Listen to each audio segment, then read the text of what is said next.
Hey folks, we're doing a different episode today. Instead of talking about characters and how to build them, we're sitting down with Nicolas Gilfillan, formerly Mason, to hear about his music and how he writes it. We'll be back with more character ideas next episode, but for now, hope you enjoy.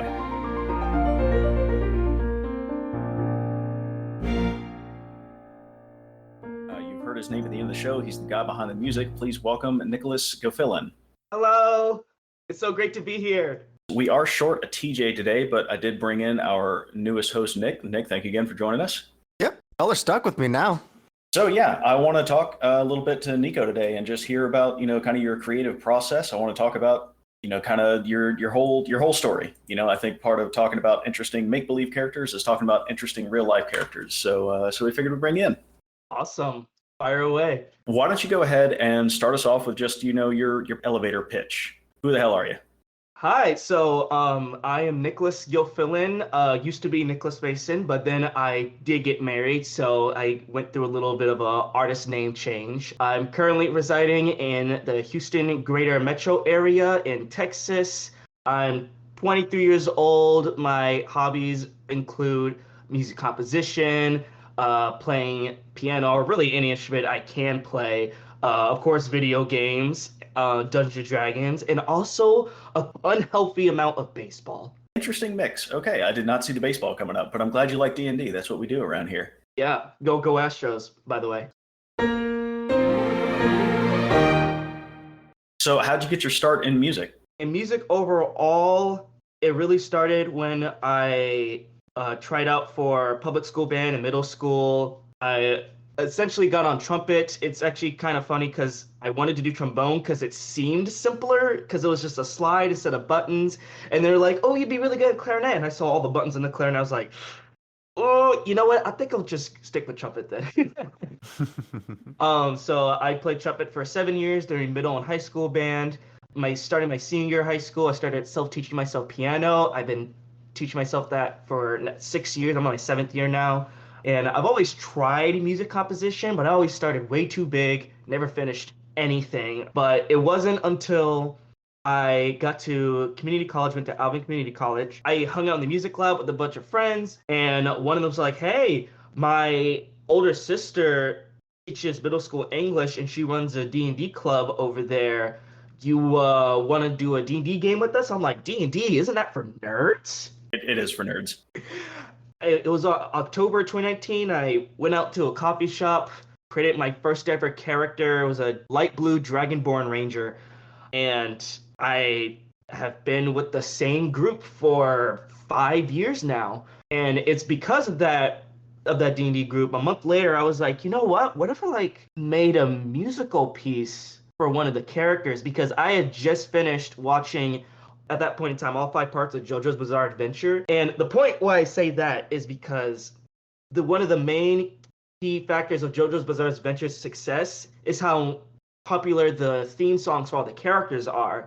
Anime really focuses on character themes. What if I just made one? So I actually didn't make it for my character first. I made it for my friend's Tiefling Barbarian. And I was like, wow, this is pretty cool. So I made one for everyone in the party. And they're like, oh my gosh, this is so cool. And I'm like, you know what? I can make a little money off of this. That's how you start. Yeah, the main focus wasn't really to make money, though. It was just to find more reasons to write more. So when I started it off on Fiverr, I was charging only $5 a piece. And these are only piano solos.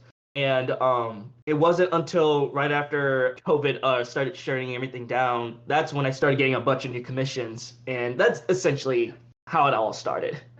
So what drew you to classical music as a genre? Was it because you were doing band in school? Was it the kind of music you were studying? Why'd you land here as opposed to any other style? The reason I've been drawn to classical music more so than any other genre, it's definitely mostly because of band, but I realized when I used to be put in daily daycare, back when I was 7, 8 years old, and they would have the nap times and they would put on the Chopin or Beethoven or Satie or whatever classical music CD to help all the children and babies fall asleep.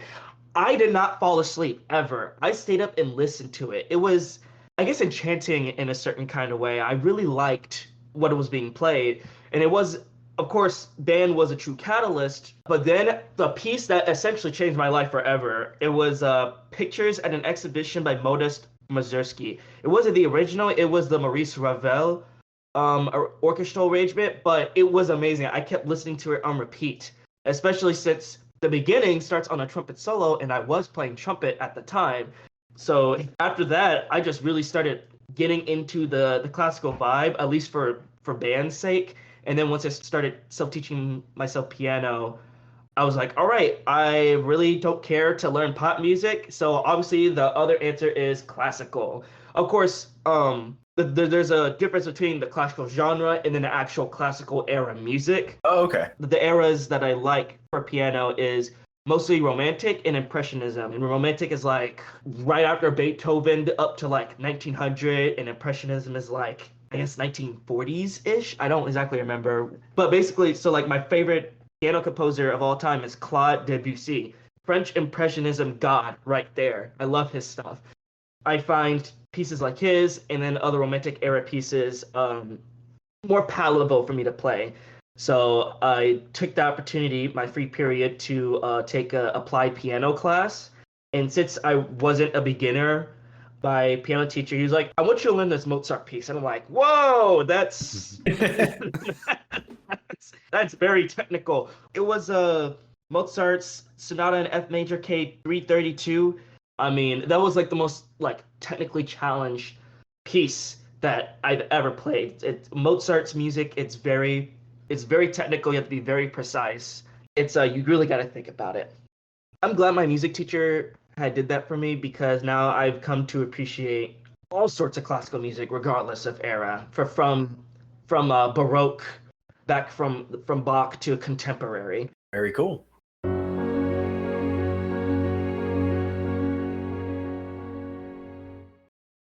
I think a lot of my questions are going to come sort of like where you draw your inspiration from when you're actually like composing music specifically. Are you listening to some of the pieces that you've mentioned kind of while you've been explaining inspiration, or what inspired you when you were younger, but more of like when you're composing now, what do you turn to? Is it more pieces that have already been written? Is it more contemporary stuff? Is it other genres? I've kind of had some of your music just playing in the background while we've been talking, and it's just been lovely to listen to. That's pretty cool. I appreciate that. So for me, inspiration comes from as many sources as I can pull from. Whether it's whatever someone has a commission for me, or if I'm writing something original, I usually try to aim for like not really specific, but a general vibe. So like if someone commissions me and they're like, hey, I want it to be influenced by Rachmaninoff, I'm like, okay, then I just listen to Rachmaninoff all day and see what facets of his music I can draw from. But even like when I'm not listening to music, I still draw inspiration from my environment. I guess I could say I always hear the music in everything. So a great example is like when you hear the birds singing outside, or whenever I went to University of Houston, and in my dorm at Moody Towers, we had to swipe our card in like this machine. It would have these beeps, and I would keep those beeps in my mind for like the next 5 minutes. I'm like, what can I do with these beeps? It's just two beeps. But there's an endless list of possibilities of what I could do with that. I'm a very influenced type person. So whatever I write is very specifically influenced by things that just have happened. So whatever I was listening to that day or a few days before. But for the most part, people just ask me like, hey, can you draw from this? I've had a piece with someone like, hey, can you draw inspiration from Toby Fox in Undertale? And I'm like, I could do that. Someone else is like, hey, can you draw inspiration from this one Japanese rock band that you've definitely never heard of before? And I'm like, okay, I can do that. Just add my Spotify playlist will come on. I'm like, oh, I know what I can do with this. But, yeah, it's inspiration comes from a lot of places. It's very hard to not find inspiration from any facet of life, whether it be music or just random sounds throughout the day, even landscapes. The amount of places I've seen, that current job is Amazon delivery driving. I don't like it. I'm trying to get out of it, but it pays my bills. I remember this one time I was listening to the classical channel. There was this piece that was playing, and then I had driven all the way up to like San Leon, which is like very rural. And I had to deliver to this construction site, and just the vastness of how open the construction site was next to the water with the music that was playing, that was a very inspiring moment. I was like, wow. And of course, I get to deliver in Galveston a lot, so that has very picturesque places to look at. I listen to that classical channel like every single day while I'm at work. I don't listen to my phone anymore. I just love that channel, and they have something new every single day. And yeah, sometimes they put on some classical bangers, the things most people already know. But yeah, for sure. I want to say the type of classical music I've been listening to the most on my own are piano concertos. I absolutely love piano concertos. But my top four are number one is Felix Mendelssohn's number one. Number two is Rachmaninoff's Concerto number two. Number three is Tchaikovsky's Concerto number one, and the number four is there's another guy who's not really well known. What is his name? Ah man. The point is that I absolutely love piano concertos. I would love to write my own one day. I'm just really busy. Mm-hmm. Yeah, you kind of read my mind because I was like, drop some names like for someone who might be wanting to kind of dive into the genre, especially as like maybe a first time listener, or someone who has always, could be like having elements overlap, because I hear a lot of classical music in some of the music that I listen to. And so it's like hearing artists and musicians that I respect then talk about referencing different classical pieces, both for myself and maybe anyone else who might be listening who might want to jump into the genre. What you'd recommend starting with? For classical or like piano concerto specifically? I was going to say either. You kind of already dropped some for piano concerto already. If you want to also just drop some general classic, I mean, what you said, classical bangers, which is an incredible phrase, and I love it. What I always respond to when people ask me for recommendations is I try and give artists where it's like, I really wish they got a little more shine. I want them to like have a little more exposure. So if there are, anyone contemporary, anyone classical that you'd like to also call out as a good place to start. Well, I could definitely start out with my favorites. So for the concerto, most definitely looking at my Spotify playlist, I got Rachmaninoff, Felix Mendelssohn, Robert Schumann, Tchaikovsky. Obviously, you can't go wrong with Tchaikovsky. And there's the other guy I was talking about. I can't remember his name, but he was like not really well known. His name is Moritz Moszkowski. I think that's how you pronounce it. But he has an amazing piano concerto in E major that is just completely underrated. I obviously recommend it. It's one of like the newer piano concertos, and I say that with a grain of salt because it was written in 1898. But all the other piano concertos I've listed were made before. I always forget when Rachmaninoff wrote his pieces. I know he died in the 40s, so I think his technically might be the newest one. But you still can't go wrong with Chopin piano concertos. Beethoven has written piano concertos. Even Mozart has written piano concertos. Mm-hmm. Not my favorite because, like I said, not a huge fan of classical era music. But I mean, it's still pretty good. I still hear it on the radio, as well as for just straight up classical. Moritz Moszkowski. He has a few famous pieces, but there's some other stuff that people really don't know about. So like check out most of his stuff. It's pretty good. I mentioned Robert Schumann. His wife Clara Shumann has also made some good stuff. She needs to love that. Severely underrated. There's a lot of female classical composers that are severely underrated. Unfortunately, she's the only one I can name right now. But I mean, I got like a whole YouTube playlist of like all sorts of stuff that I could perhaps share with y'all at another time. And listeners can find that in the link we'll have included here, so that will be available. Oh, behind the scene perk only for us. Patrons only. we don't even have Patreon. Yeah. Of course. Me. I would also second that. There's also me. You could check out my. Yeah, I'll say pianists who need more exposure. I think we might have one here. Yeah, for sure. I've only have like one video of me actually playing stuff, not my own stuff, but just playing stuff. But for the timeline of how my music composition has essentially been. So I started off with the solo piano. Like I said, And then I eventually started doing that Fiverr thing where you could do 3-tier packages. So I had like 5, 10, 15 for 1, 2, and 3 minutes. And then I eventually got to like 10, 20, and 30. And it wasn't until late 2022 MuseScore updated to MuseScore 4.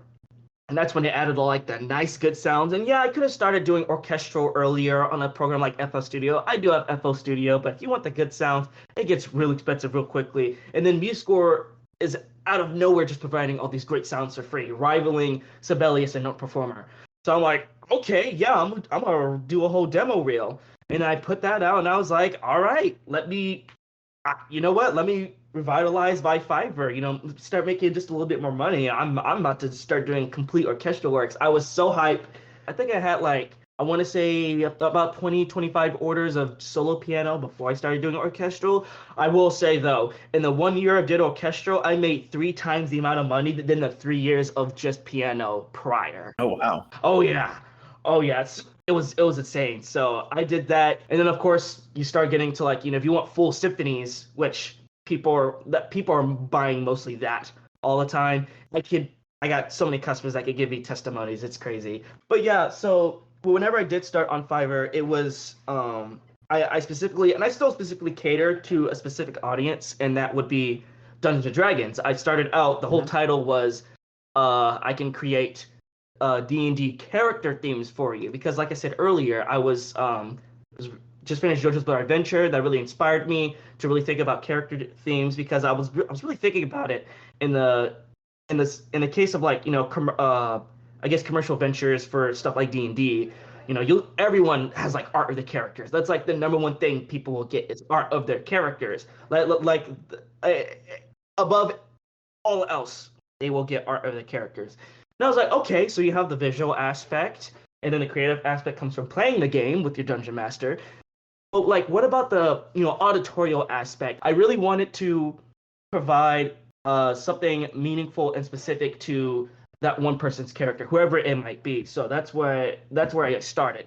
And so people were like, hey, can you write for this character? Can you write for this character? Write for this character? I think my second ever commission was it wasn't for a character specifically. It was for someone who was making a video game, just a straight up video game. From then on, I was like, okay, so not only can I do character things, I can actually write other things as well. And honestly, recently, I think in the past 10 orders, I've only written specifically only 2, maybe 3 character themes. Everything else has been boss themes, area themes, intro, outro, campaign themes. Campaign themes are some of my favorites to write for sure, because the commission, they give me all of this information, and I just take it and I just mold it into this little, I don't know what metaphor I should be using, but I'm just music. You turn it into music. Yeah, and I turn it into music, and there's just so much information that I can take and put that influences that music as well.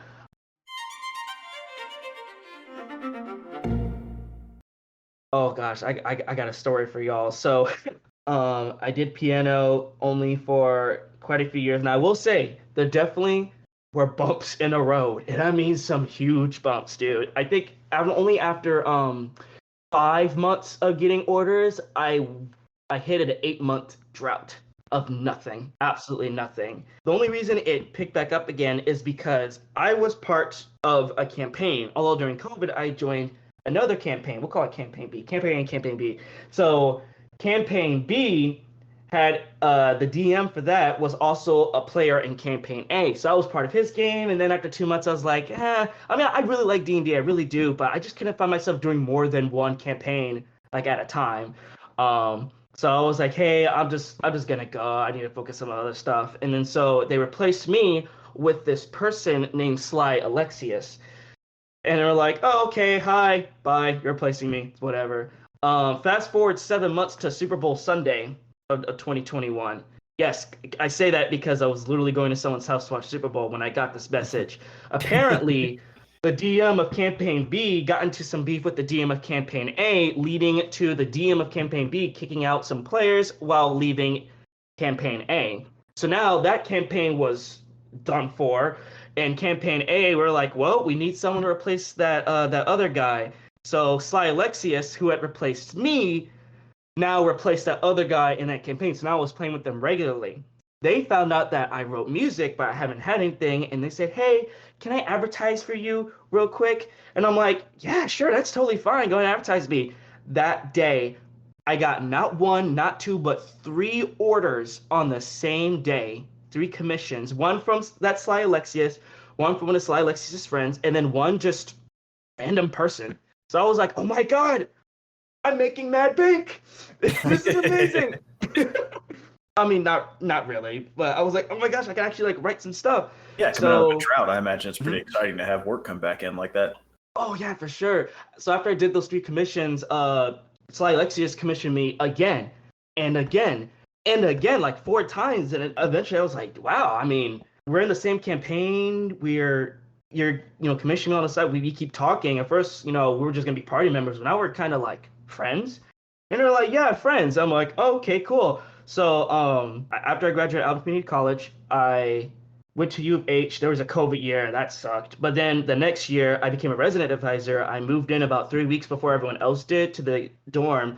And I was showing off how little furniture it had because it was a big room. I was like, "Dang, I need some furniture." And then Sly Alexius is like, "Hey, I live 7 minutes away from you. Want to go to IKEA sometime?" I'm like, "Oh, heck yeah, for sure."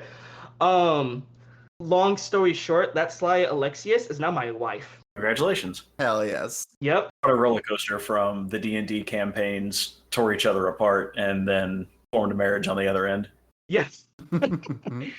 It's kind of weird, but also awesome to say. But I technically did marry my biggest fan because they were going through relationship troubles before we started talking, and they used my music to help them calm down. And I thought that was so amazing because, like I said earlier, one of the big reasons I love to make music is so it's meaningful to that person, and it was obviously meaningful. So I was like, okay, that is amazing. I got to keep writing. But then I hit another skid. This was an 18-month skid, 18 months of nothing.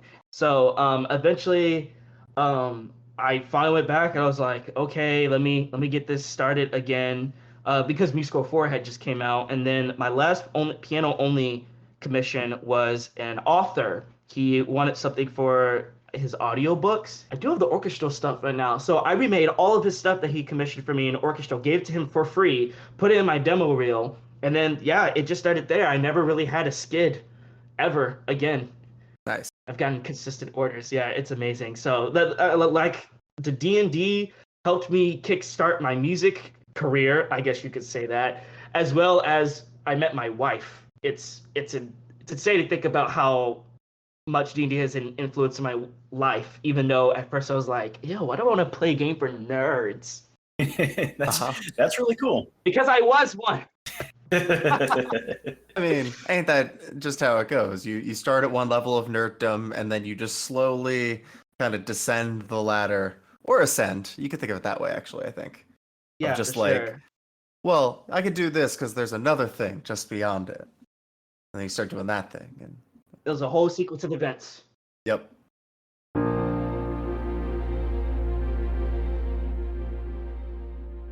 On the subject of your music career, I got one for you here. Where would you like to kind of see your work? I guess not at the end of the road per se, but like, if you made it, what would it look like? If I made it, oh God. Well, I mean, if I made it, I never really thought about if I made it. I thought about like potential next steps because I've been looking into hopefully once I get a new job and a better work schedule, I can start having time to not only create original content on top of the commission stuff, but also enter composition competitions. There's always some kind of composition competition always Really? going on somewhere on the internet. Yeah.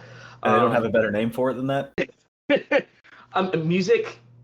I don't know. So I started looking up composition tips.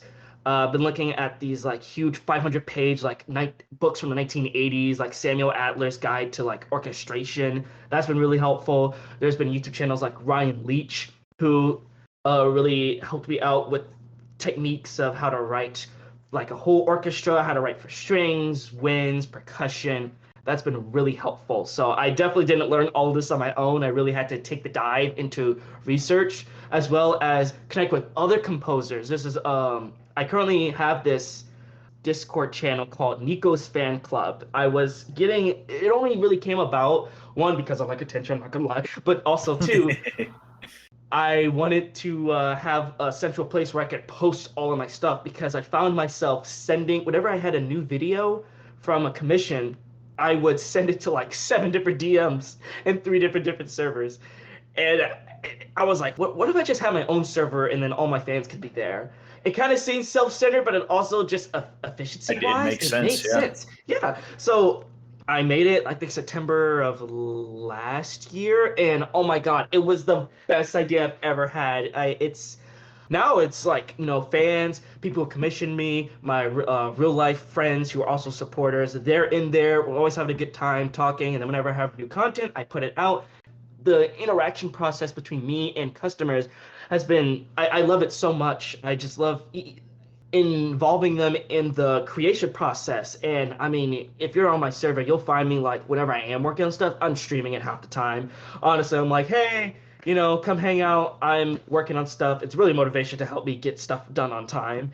Everyone's just so great to talk to and hang out with, and they most of them even appreciate the involvement in the process, and I get to talk to them and I get to see how the music makes them feel, and oh God, I love hearing about how music makes people feel positively, because like I said earlier, my wife in the previous relationship, they were listening to my music that I made for them to calm themselves down. The author I made music for, I was emailing him one day, but he said that his 8-year-old son was playing one of the pieces I made on the piano.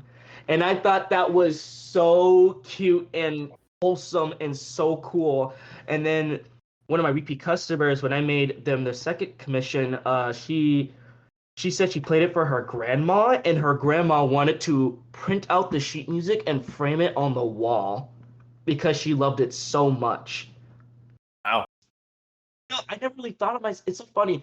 I never really thought of myself as a community man before doing all of this, and now I'm just so engrossed in the community, and of course it helped me become engrossed into other communities that I am a part of as well, whether it be in college or at work or within families. It's been amazing. Doing music has been absolutely amazing.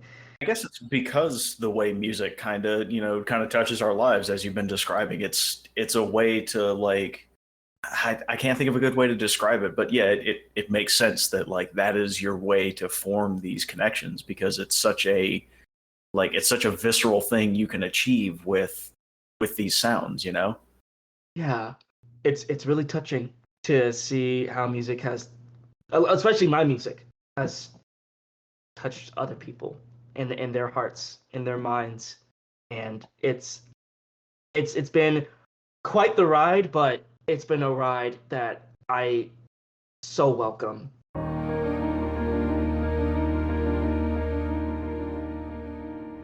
Cool. All right, I got 2 more music questions for you. Awesome. Have you ever whiffed a piece? Have you ever gone in on a commission and the thing that came out just didn't do it for you? Oh God, where do I even start? I always try to have the best understanding with my commissioners. If you are listening to this, if I mention your piece, I am so sorry. I'm glad you love it. But this is just on like on a technical level. Because I mean, obviously, like, things I've written 3 years ago, I look back on it and I'm like, I could have done a lot better. But that's how every creative process is. You just get better over time. That's just, I think that's just creating stuff. You're never satisfied with it after the fact. Well, like I said earlier, whenever it's a type of music that I never really have written before, I tend not to do the greatest. So let's see. This is one piece called Votaris's Bar. The guy wanted some kind of like, jazzy type vibe. And dude, it was so simple. I mean, it wasn't bad, but like after releasing it, I was like, yeah, this is definitely something I'm not going to share as often as the other stuff.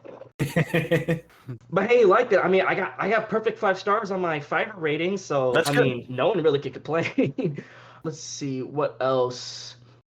If you don't want to do extras, we can just move on. If you just want to leave it at that one, like I said, I don't want to like really bring you down and like, oh, tell me all your failures. Just if you got a fun story about it.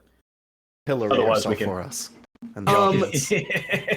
There's this one called Dragon Den. I thought it was all right, but the commissioner like they said something and then I made it for them and then I never heard from them again.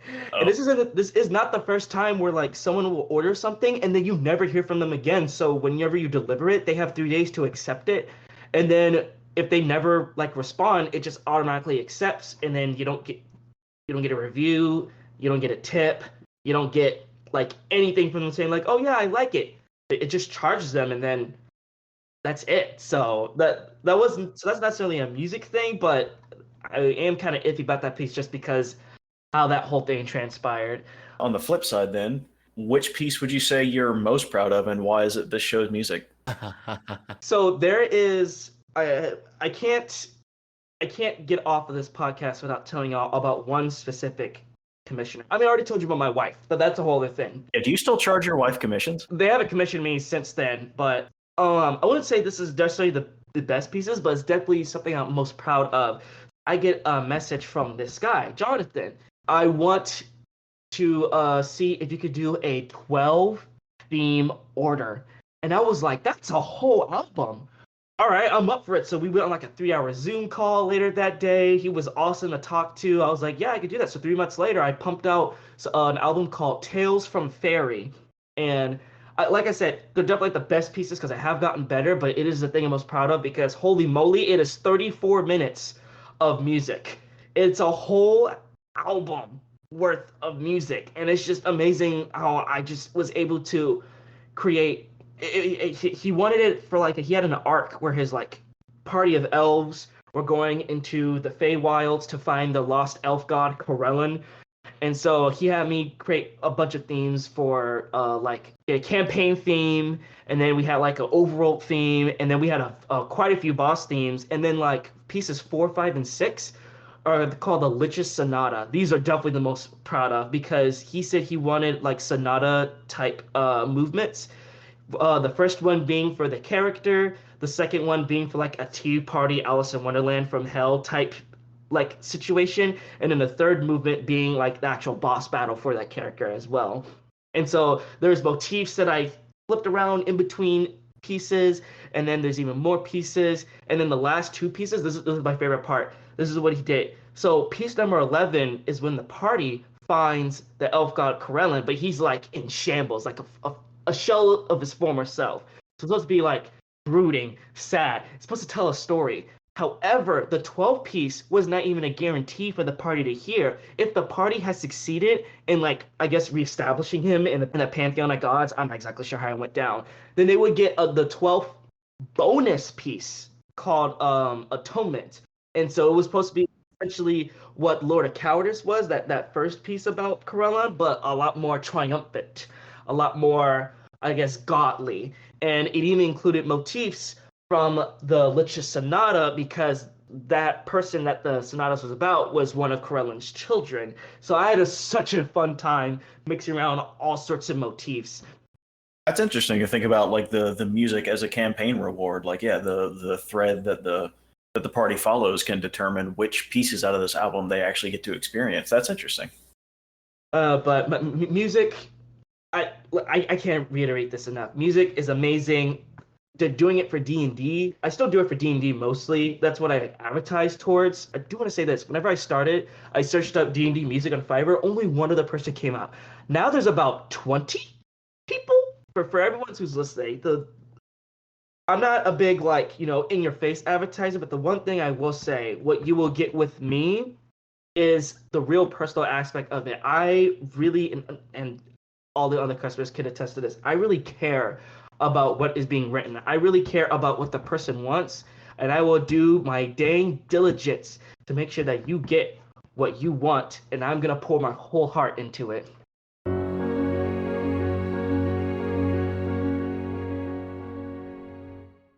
We got to give the audience what they want. They come here for D&D characters. So, Nico, can you tell me about, you mentioned a character you played when you first started doing it. Can you tell me about maybe what's your favorite character that you've done? Heck yeah. So unfortunately, that one character is the only character he's still playing that really matters, but I'll still tell you about him.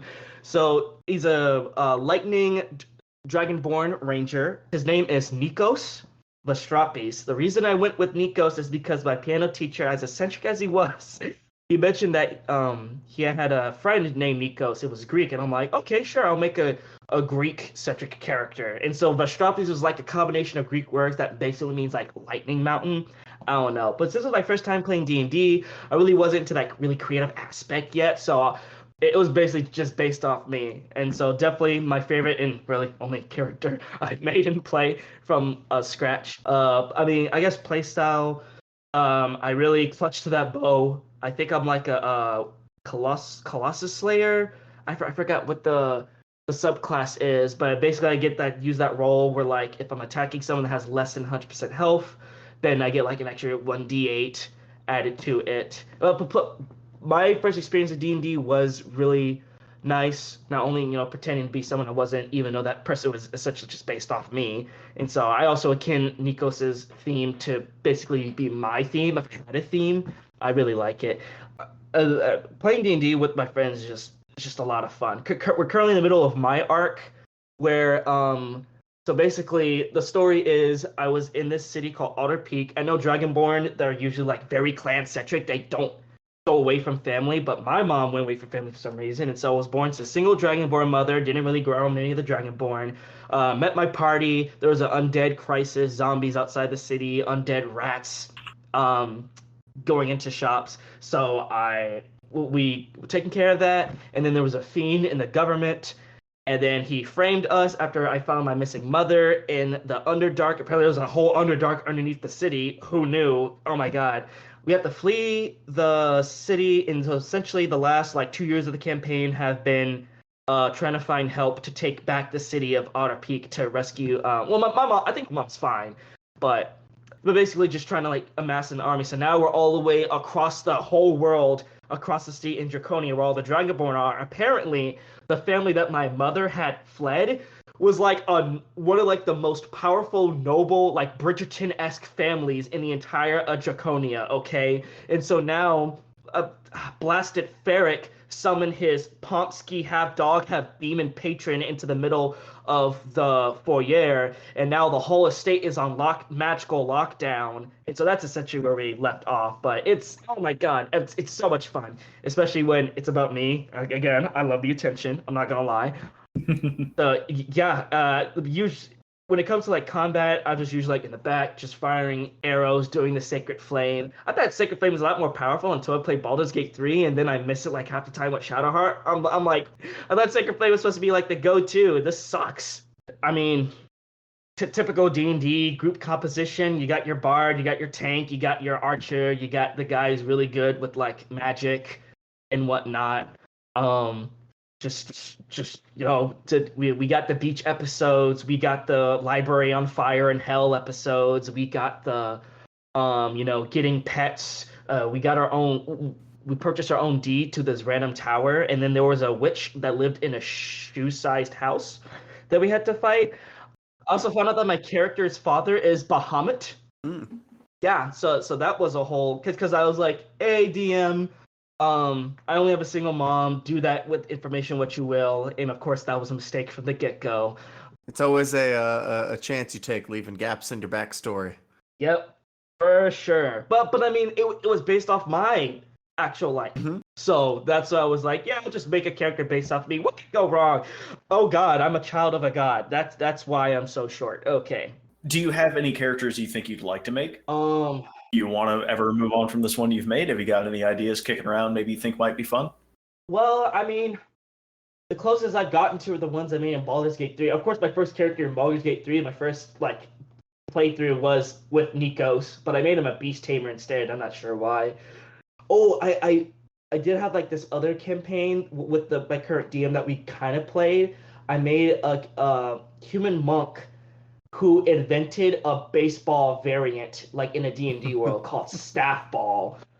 Because I heard that one of like the official, like unofficial sports that are played in D&D verse is like they knock around this head of a goat. And my character saw that. He was like, Ew. We can make this a lot more wholesome than this. What if I just like took like a little like tree rubber ball and then hit it as far as I could with the stick, really, really hard.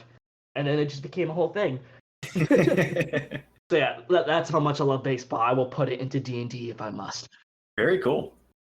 I would follow up with a suggestion of when you do get a chance to play characters, some of the different options you can get for I guess races in D&D can be, at least like it's where I start typically for like inspiration and stuff. There's some fun stuff in there. So humans are honestly great, but you could do some very fun things in there. You could be a robot. Yeah, I mean, tiefling sounds cool. It's gonna be a while until I get into like halfling, gnome, or dwarfs. Definitely want to stay like humanoid size, I guess. But yeah.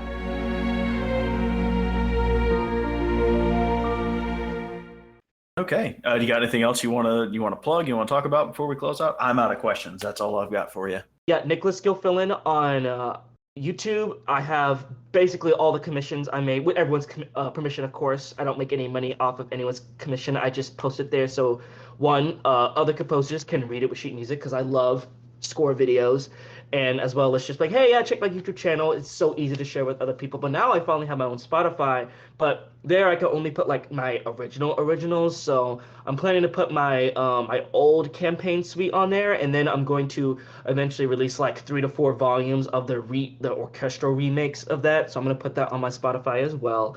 Again, Nicolas Gilfillan. I go by Nico or Nicholas, but not Nick. I gave up the Nick life long ago. Okay, so please, please. Then again, no shame to any of the Nicks out there. It's just that I just went back to my roots. Yeah. I'm currently working on another commission right there, so stay tuned. You can give me a sub, if you want to see some newer stuff coming out.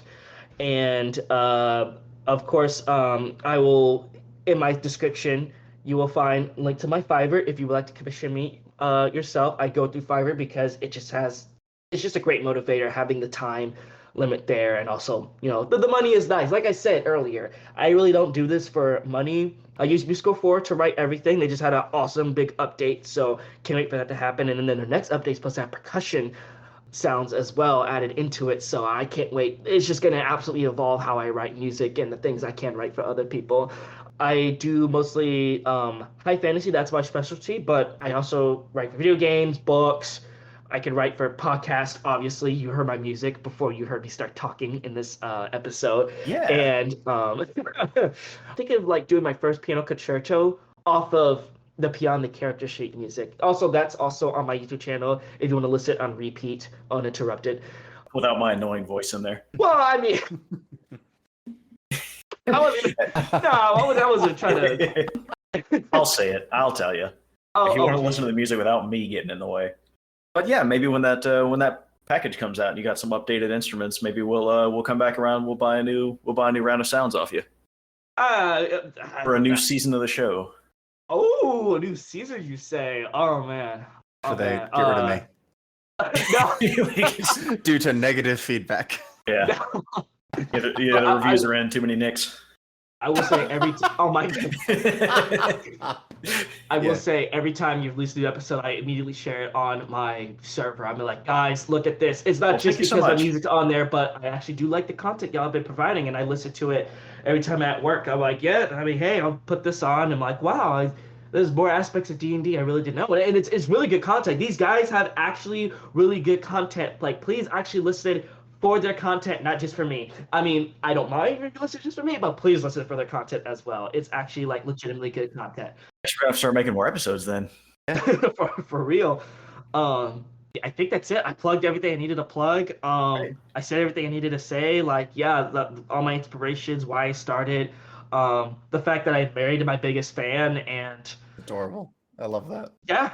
Okay. Yeah. Oh my god, this is so amazing. I'm so glad y'all brought me on to your podcast. Thank you so much. It was great to talk to you. Yeah, this was man, how do I say it in like a word? This was great. This was really like this was inspirational. This was fun. This is great. Thank you again so much for coming on. And also highly recommend Tales from Fairy. It's what I've had going in the background during this entire thing. It's been very nice. I would definitely say still one of my magnum opuses, and I mean the whole takeaway from here is like music should go in hand with D&D as much as getting your character art does.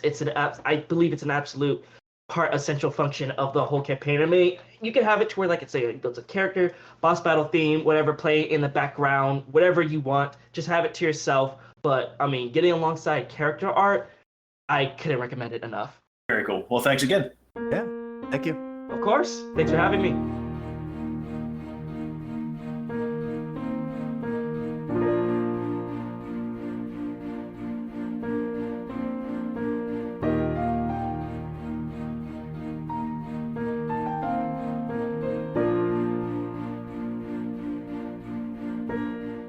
Thanks for listening to Beyond the Character Sheet.